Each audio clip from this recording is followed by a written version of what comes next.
Hallelujah. Hallelujah. Hallelujah. Hallelujah. Hallelujah. If today you hear his voice, harden not your heart. Hallelujah. Hallelujah. Hallelujah.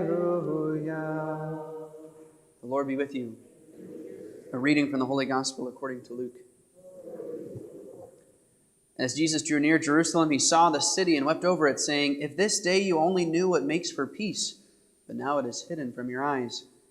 For the days are coming upon you when your enemies will raise a palisade against you.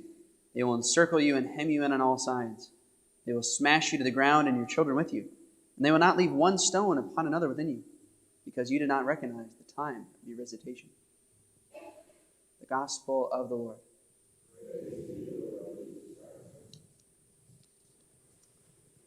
Today we heard from the opening of the story of the first book of Maccabees. And remember, we heard that it was the wicked man Antiochus Epiphanes IV, who was a ruler of Greece, who wanted to basically secularize the Jewish religion, and he wanted to make the Jewish temple into any other kind of temple. And he wanted to offer pagan sacrifices in the temple. And we read the story about how Matthias, filled with zeal for the sanctuary, went and he attacked the first person who was going to offer sacrifice. Matthias and his 5 brothers refused to offer sacrifice to an unknown God.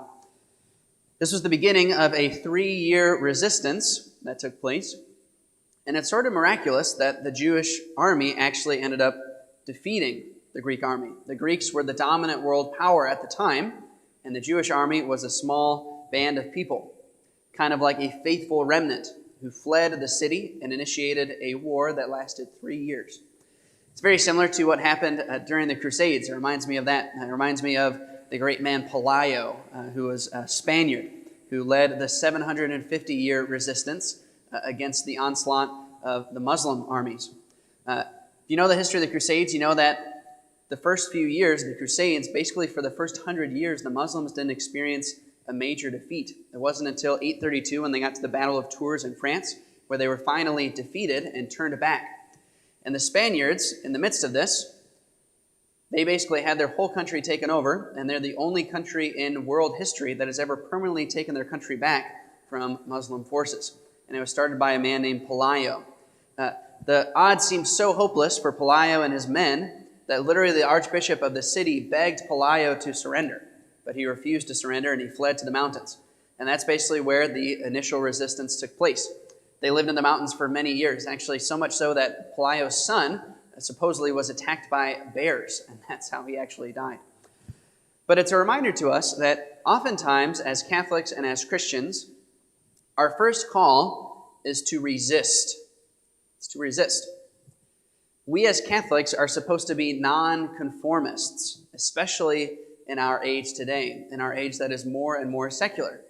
And many of us, we look at this and again, we can despair and we can think, man, the odds are against us. The world is turning against us.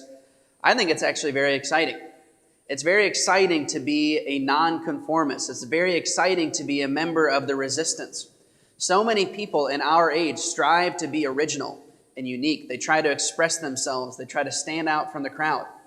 And all those people who do that in secular ways end up becoming just like everyone else. But we as Catholics, we are different because we resist. We refuse to conform. And we have the great privilege and the great honor and the great freedom of deciding what our great service to God will be. But first and foremost, it is a resistance to the devil.